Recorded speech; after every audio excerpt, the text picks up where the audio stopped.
Hello friends and welcome to my channel code with Inshal. तो जैसा आपको पता है प्रीवियसली और हमने full stack web development full course की सीरीज स्टार्ट किया और उसमें हमने HTML को as a coding language start किया जिसमें हमने बहुत से ट्यूटोरियल्स कवर अप किए।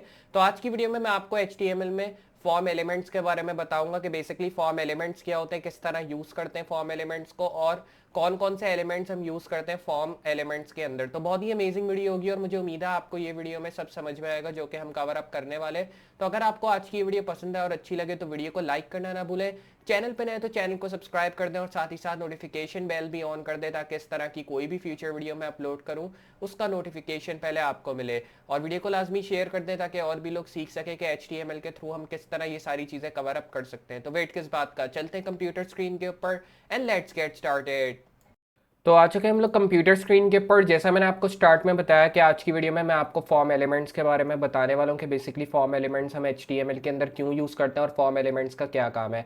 अगर हम शॉर्ट वर्ड्स में देखें तो this chapter describe all the different HTML form elements means इस पैराग्राफ में से ये बता रहा है कि आज की वीडियो में हम सारे फॉर्म एलिमेंट्स देखेंगे जो कि हम HTML में फॉर्म के अंदर यूज़ करते हैं। अगर हम फॉर्म एलिमेंट्स की बात करें तो the HTML form element can contain one or more of the following form elements means HTML form element में एक से ज़्यादा फॉर्म एलिमेंट्स होते हैं जो कि कुछ इस तरह के होते हैं। अगर हम पहला फॉर्म एलिमेंट देखें तो वो इनपुट का है, second label, select, text area, button, field set, legend, data list, output, option, OPT group. तो ये जो फॉर्म एलिमेंट्स हैं ये कॉमनली यूज्ड फॉर्म एलिमेंट्स हैं जो कि हम यूज़ करते हैं फॉर्म के अंदर, लेकिन ये जो है सिर्फ कॉमनली यूज्ड है। इससे ज़्यादा फॉर्म एलिमेंट्स हम फॉर्म के अंदर यूज़ करते हैं, लेकिन ऑब्वियसली हम सारे फॉर्म एलिमेंट्स इधर ऐड नहीं कर सकते। तो जो कॉमनली यूज फॉर्म एलिमेंट्स होते हैं वो मैंने यहाँ पे ऐड कर दिए हैं। तो आप इनको देख सकते हैं कि ये कुछ बेसिक और कुछ कॉमन यूज फॉर्म एलिमेंट्स हैं जो कि एक बिगनर को पता होना चाहिए कि किस तरह यूज़ करना है। अगर सबसे पहले एलिमेंट की बात करें जिसको इनपुट एलिमेंट कहते हैं, तो one of the most used form elements is the input element. The input element can be displayed in several ways depending on the type attribute. Means अगर हम input element की बात करें तो ये सबसे most used form element है जो कि हम यूज़ करते हैं फॉर्म के अंदर। इनपुट एलिमेंट डिस्प्ले करा सकते हैं हम सेवरल वेज के अंदर और ये डिपेंड करता है कि क्या टाइप हम यूज़ कर रहे हैं इसके अंदर या क्या टाइप एट्रीब्यूट यूज़ कर रहे हैं। क्योंकि मैंने इनपुट के इस एलिमेंट के बारे में आपको प्रीवियस वीडियोस में भी बताया था कि इसके अंदर आपको एक टाइप एट्रीब्यूट यूज़ करना होता है और ये टाइप एट्रीब्यूट डिफाइन करता है कि इनपुट टेक्स्ट आप किस लिए, मीन्स ये इनपुट का जो एलिमेंट है ये आप किस लिए यूज़ कर रहे हैं। अगर हम एक टेक्स्ट बॉक्स बनाने के लिए यूज़ कर रहे हैं तो ऑब्वियसली मैं टाइप में टेक्स्ट लिखूंगा। अगर हम जो है एक चेक बॉक्स बनाने के लिए यूज़ कर रहे हैं तो मैं टाइप में चेक बॉक्स लिखूंगा। मीन्स ये डिपेंड करता है कि किस तरह आप इसको डिस्प्ले कराना चाहते हैं, जो कि नॉर्मली इसके पैराग्राफ में भी लिखा है। तो सेम चीज़ यहाँ पे, लेकिन ज़्यादातर अगर हम देखें तो इनपुट का हम इसलिए यूज़ करते हैं ताकि हम एक टेक्स्ट बॉक्स बना सकें जो कि हम फॉर्म में बनाते हैं। तो यहाँ पे कुछ टैग्स दिए हुए फॉर्म के, तो यहाँ पे हम दोनों को यूज़ करेंगे। एक लेबल का है, लेबल भी सेम चीज़ के लिए यूज़ होता है। अगर हमें एक टेक्स्ट बॉक्स बनाना है तो उसके लिए हम जो है लेबल का यूज़ करेंगे या तो इनपुट का। तो दोनों जो एलिमेंट्स हैं सेम चीज़ के लिए यूज़ होते हैं, इसलिए हम दोनों को यहाँ से कॉपी करेंगे। और अगर नीचे पैराग्राफ पढ़ें तो यहाँ लिखा है all the different values of the type attribute are covered in the next chapter. Means मैं आपको अगली वीडियो में बताऊंगा टाइप एट्रीब्यूट्स के बारे में कि बेसिकली टाइप एट्रीब्यूट किस तरह के होते हैं और किस तरह हम जो है इनको यूज़ करते हैं HTML इनपुट के साथ। तो हम जो है सिंपली इस एग्जाम्पल को यहाँ से कॉपी करेंगे और मैं आ जाऊँगा VS कोड में।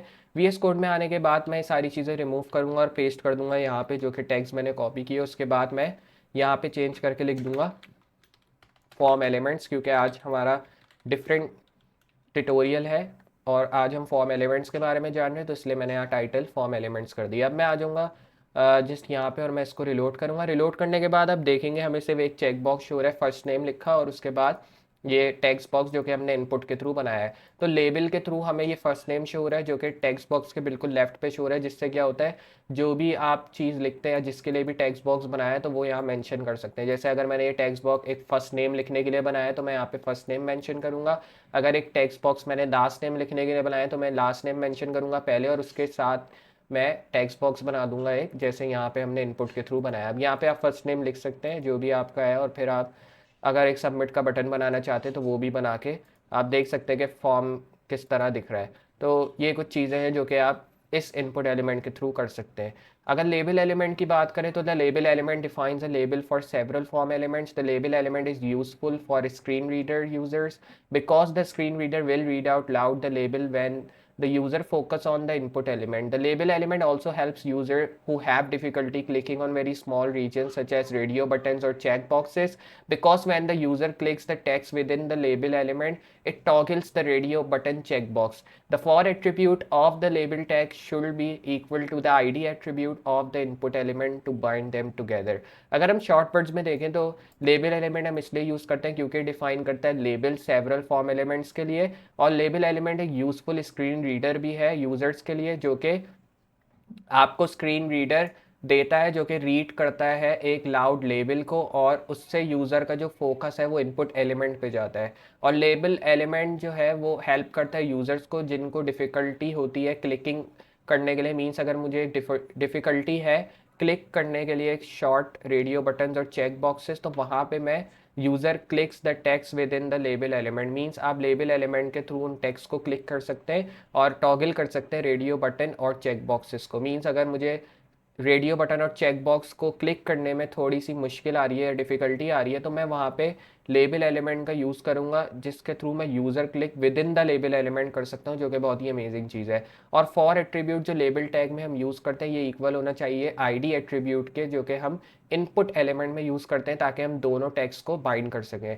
अगर तीसरे एलिमेंट की बात करें तो वो सेलेक्ट एलिमेंट है। The select element defines a drop down list. Means अगर मुझे एक ड्रॉप डाउन लिस्ट बनानी है अपने फॉर्म के एलिमेंट के अंदर, तो वहाँ पे मैं इस सेलेक्ट एलिमेंट का यूज़ करूँगा। The option element defines an option that can be selected by default. The first item in the drop down list is selected. To define a pre-selected option, add the selected attribute to the option. तो simply हमें बता रहा है कि इस select के element के अंदर एक और एलिमेंट हम यूज़ करते हैं जो कि ऑप्शन का होता है, और ये ऑप्शन एलिमेंट डिफाइन करता है एक ऑप्शन को जो कि आप सेलेक्ट कर सकते हैं, और बाय डिफ़ॉल्ट फर्स्ट आइटम जो ड्रॉप डाउन का होता है वो लिस्ट के थ्रू सेलेक्टेड होता है। तो अगर हमें एक प्री सेलेक्टेड ऑप्शन डिफाइन करना है तो उसके लिए हमें सेलेक्टेड एट्रीब्यूट का यूज़ करना होगा ऑप्शन के अंदर। अगर मैं इस पूरे एग्जाम्पल को यहाँ से कॉपी करूँ जो कि हमने यहाँ पे ऐड की है सेलेक्ट एलिमेंट की, और फिर मैं इसको अगर पेस्ट करता हूँ VS कोड में, तो यहाँ आप देखेंगे कि यहाँ पे एक आपको ड्रॉप डाउन शो होगा। अगर मैं ब्राउज़र में रिलोड करके आपको दिखाऊं तो यहाँ आप देख रहे हैं एक ड्रॉप डाउन शो रहा है जिसमें हमें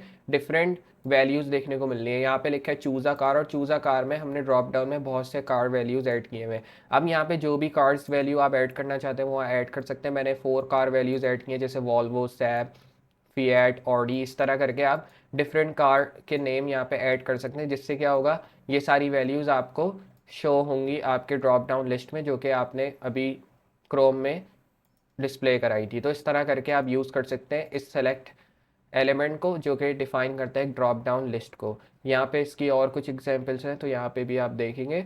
और अगर आप इसमें विजिबल वैल्यूज़ की बात करें तो साइज एट्रीब्यूट जो कि हम इसमें यूज़ करते हैं ये स्पेसिफाई करता है number of visible values. Mean same चीज़ आप लेबल के साथ यूज़ कर सकते हैं। पहले आपको एक लेबल टैग बनाना होगा जो कि डिफाइन करेगा कि ड्रॉप डाउन लिस्ट किस लिए बनाई है। जैसे अगर मैंने ड्रॉप डाउन लिस्ट एक कार को चूज़ करने के लिए बनाई है तो मैं इस लेबल टैग के अंदर ऐड करूँगा कि चूज़ अ कार, जिससे यूज़र को पता होगा कि जो ड्रॉप डाउन इसने बनाया है यहाँ से हमें वो चीज़ सेलेक्ट करनी है। जैसे अगर यूज़र ने लिखा है चूज़ अ कार तो हमें यहाँ से एक कार चूज़ करनी होगी ड्रॉप डाउन के थ्रू।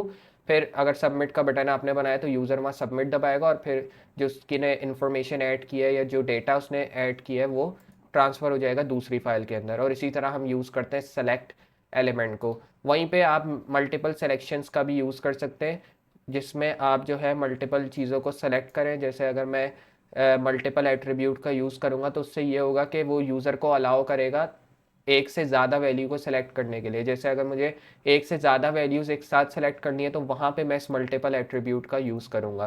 तो एक और एलिमेंट जो हम यूज़ करते हैं जो कि मोस्ट कॉमनली यूज एलिमेंट है वो टेक्स्ट एरिया एलिमेंट है। The text area element defines a multi line input field a text area. जैसे मुझे एक मल्टी लाइन इनपुट फील्ड बनानी है, जैसे मुझे एक कमेंट ऐड करना है तो कमेंट ऐड करने के लिए मैं सबसे पहले इस टेक्स्ट एरिया एलिमेंट को डिफाइन करूँगा या क्रिएट करूँगा, और फिर इससे क्या होगा मैं मल्टी लाइन इनपुट फील्ड बना सकता हूँ। मीन्स ये इनपुट की तरह ही है, लेकिन सिर्फ इसमें डिफरेंस ये है कि इनपुट में आपको एक नॉर्मल टेक्स्ट बॉक्स शो होता है, लेकिन अगर आप एक टेक्स्ट एरिया का एलिमेंट बनाते हैं तो उससे आपको एक ऐसा बॉक्स शो होगा जिसमें आप एक पूरा मैसेज लिख सकते हैं। अगर मैं इसको दिखाऊं आपको ब्राउज़र में कि किस तरह शो होता है, तो मैं सिंपली इसकी एग्जांपल को यहाँ से कॉपी करूँगा और मैं यहाँ पे आके पेस्ट कर दूंगा ताकि दोनों चीज़ें शो हो, ड्रॉप डाउन भी और ये टेक्स्ट एरिया का एलिमेंट भी जो कि अभी हमने ऐड किया। मैं यहाँ से सेव करूँगा फाइल और रिलोड करूँगा, तो यहाँ पे आप देखेंगे कि एक बॉक्स हमें शो है जैसे हमें इनपुट में भी शो हुआ था, लेकिन डिफरेंस ये है कि ये बॉक्स का साइज़ थोड़ा बड़ा है इनपुट वाले बॉक्स से, क्योंकि ये एक टेक्स्ट एरिया है और यहाँ पे आप एक पूरा मैसेज या पूरा एक कमेंट ऐड कर सकते हैं, जो भी आप ऐड करते हैं। और ज़्यादातर हम इसका